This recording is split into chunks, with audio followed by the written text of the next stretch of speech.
My name is John Pennisi. I'm a former made member of the Lucchese crime family. This is how crime works. The biggest misconception about Cosa Nostra and the people that are involved in that life are people really believe that there is honor, loyalty, and respect. These three principles which Cosa Nostra is based on, it no longer exists.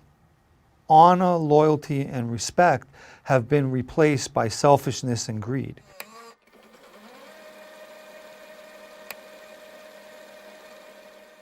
The rules for a member is the rules of the family and the rules of Cosa Nostra. And those particular rules are, you're not to put your hand on another made member. You're not to go with another made member's wife or even girl, for that matter. You would need to be fully blooded Italian. Your mother and your father need to be Italian. Your bloodline needs to be all Italian. But with every rule, there's an exception. And there has been people who slipped through the cracks, so to speak. One of the rules is you shouldn't get involved in lawsuits. You should not sue people. And I know that there was a rule where you're not to get involved in stocks and bonds. I'm not 100% sure if that's still in effect today. Specifically in New York, you were not to kill women and children of family members in the mob. They were not allowed to use explosive devices such as bombs, because on the other side, in Italy and Sicily, they were known to use explosives to take out members during a war or just to take a member out. They didn't want that kind of attention in New York. So there's an exception to every rule. Frankie DeCicco, who was the underboss for the Gambino family, had an explosive device put under his car and he was blown up as a result of that. The no drug dealing rule applies to all the five families, but all the five families have drug dealing activities going on in it. Every family is going to have certain members that are involved in the drug business and kind of turn a blind eye to it because it brings in so much money. Cosa Nostra members today have no problem breaking the rules on a daily basis, whereas in Carlo Gambino's era, you couldn't break the rules. Breaking the rules meant getting yourself killed. So all these rules that were put in place for reasons are now being broken. So when you have an organization that no longer follows its own rules, it weakens the organization.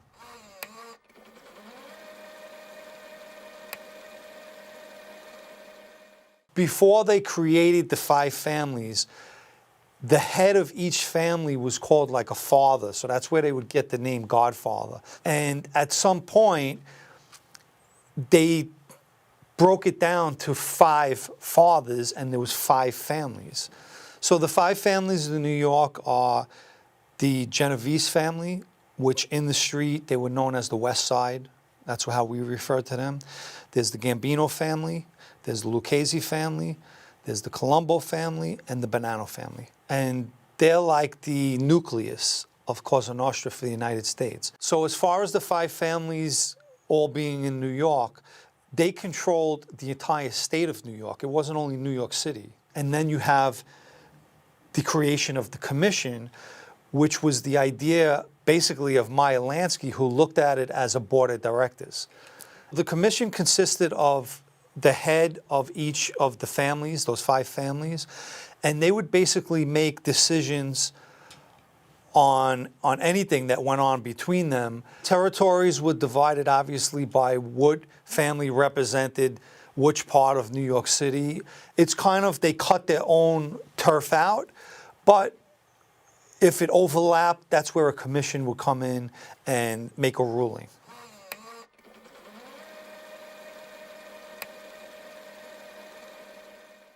So when they created the structure of the five families, they set it up more like a military. From the bottom of that pecking order, you have the associates, who are considered civilians. Anybody that's not a made member of that life is considered a civilian. Above them are the made members of the family, which are called friends. We call them friends in that life. Above them are captains, as we say, caporegimes. They're the head of the crews. A family is represented by all the crews that are in that family. And then above them are the administration of the family. The top of the administration is the boss, the underboss, and the consigliere. And that's the structure of the whole family. The word Cosa Nostra means our thing. And that basically means that the structure of the mob, or as people would call it, mafia, belongs to them, the members of that life.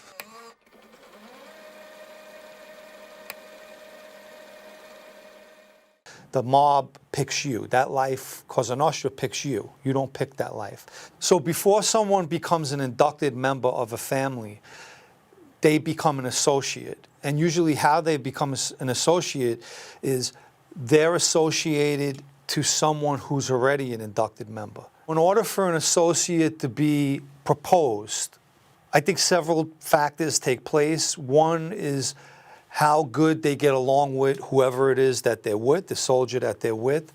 You know, that they do what they're told to do. They keep their mouth closed. Once you're proposed, a ceremony takes place. Who's conducting that ceremony is going to be a member or members of the administration. Along with them is going to be obviously the captain that's going to propose you that day. A pistol and a knife are on the table during this ceremony, and it's mostly there for symbolic reasons. Your trigger finger, whether you're a righty or a lefty, is pricked. Your blood is dropped on a saint, a picture of a saint. It just symbolizes that the oath that you're taking and the oath that you're about to take, you're taking it holding that saint in your hand. And they ultimately light that saint on fire, and you're moving that saint from hand to hand. And you're repeating after whoever's conducting the ceremony. After which he is explaining the rules of that life to you.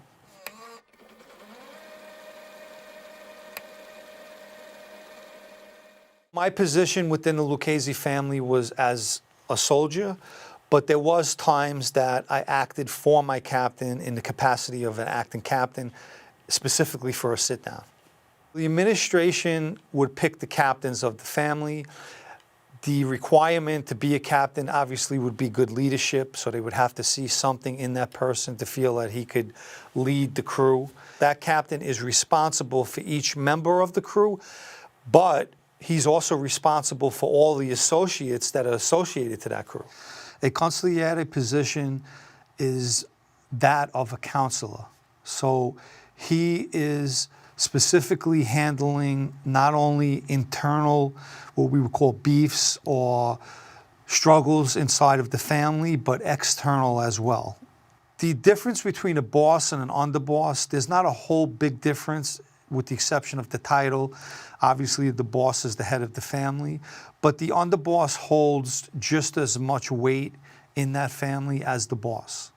Overall, a boss's position is to oversee the family. He's really in charge of everything that goes on underneath him, which goes through the administration, all his captains, all the soldiers in the family, all the way down to the associates. The way the life is structured, the boss is supposed to abide by the same rules that the captains, his administration, the soldiers, and everyone else in that life abide by. A boss of a family or a family together could bring in hundreds of millions of dollars per year. There's many reasons to fill a boss position. One obviously would be a boss is arrested, incarcerated. One would be a boss passes away through health reasons, and there is a void in the position. But then there's also reasons, like in the Paul Castellano situation, a boss that they felt was being greedy, and the family turned on the boss. There's different scenarios where a boss can be taken out, replaced, or ultimately killed, for that matter.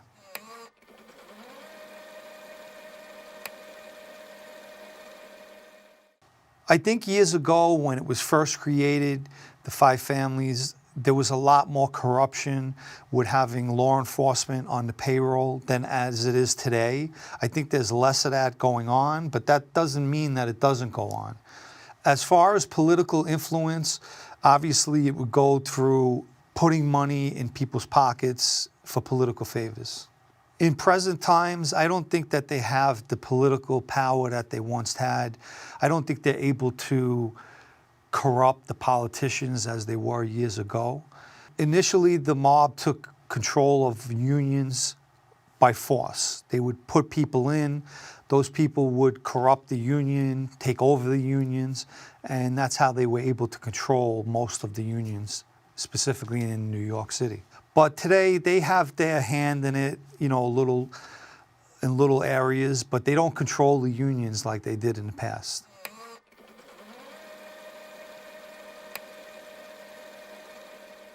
Cosa Nostra came to be in New York sometime in the early 1900s. This was an organization and structure that came from the other side, which means Italy, Sicily. When the immigrants from those countries came here to this country, the Italians were almost like second-class citizens, and they were discriminated against when they came. So in the beginning, it was to fight oppression, but naturally that turned into committing organized crime and criminal acts to gain a profit from.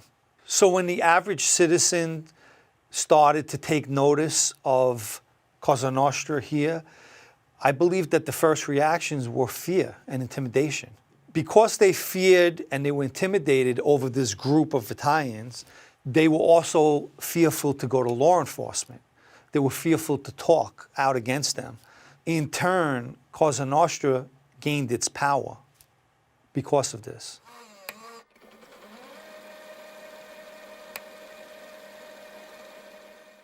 So I joined Cosa Nostra because I came from a neighborhood, both Ozone Park and Howard Beach, which was replete with guys in that life. And I believed that I looked up to them at that time and wanted to be just like them. If you're around people that are in that life, inducted members, at some point, you become an associate. And we were associated, my cousin and I, to the Gambino family through John Gotti Jr. And the time I'm talking about, I was around 14, 15 years old at that time. So sometime around 2012, I became an associate and on record with the Lucchese crime family. By 2013, I was an inducted member in the family. I stayed an inducted member in the family until 2018. I ultimately winded up leaving the life because the family that I was a member of falsely accused me of being an informant when it wasn't true. They now were laying on me, which meant that they sent people to lay and get my pattern. Usually when that is done, it's either to A, hurt you, or B, kill you. I made my decision that I would never go back to my former friends who turned on me. So obviously my life has took a dramatic change. I'm no longer able to see my family as much as I like to. I'm not able to live as close to them as I would like to. I have to watch every place I go, and be very careful at what I do. And my plans have to be mapped out of where I'm going and what I'm doing. So my life took a big change.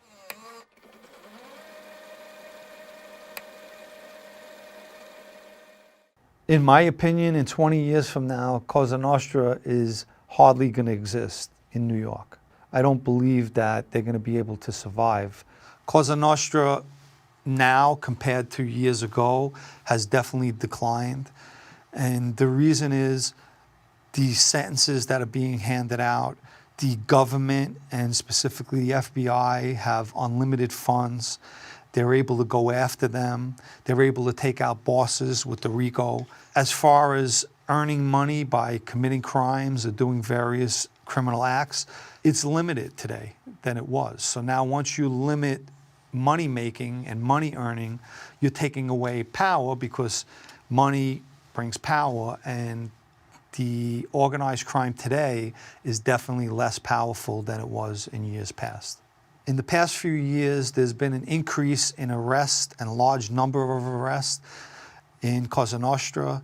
Specific families are targeted, and the reason being is that it's hard for members of Cosa Nostra to operate without law enforcement, specifically the FBI, knowing what they're doing. There are more people that are informants, cooperators. They have people that are working inside families with the FBI, giving the FBI information. That's how they're dismantling families. Family by family, they dismantle them. Members of law enforcement from the United States now work very closely with members of law enforcement from people outside of the United States, like Italy and Sicily. They jointly create cases together.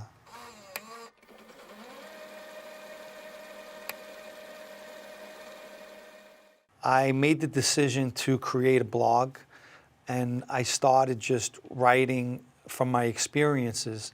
So the first podcast I created is also the name of the blog, which is called Sit Down News, and that's also the name of the podcast. And I just recently created a second podcast called Unlimited Substance. In the next episode, we'll talk how Cosa Nostra makes money in 2022. Stay tuned.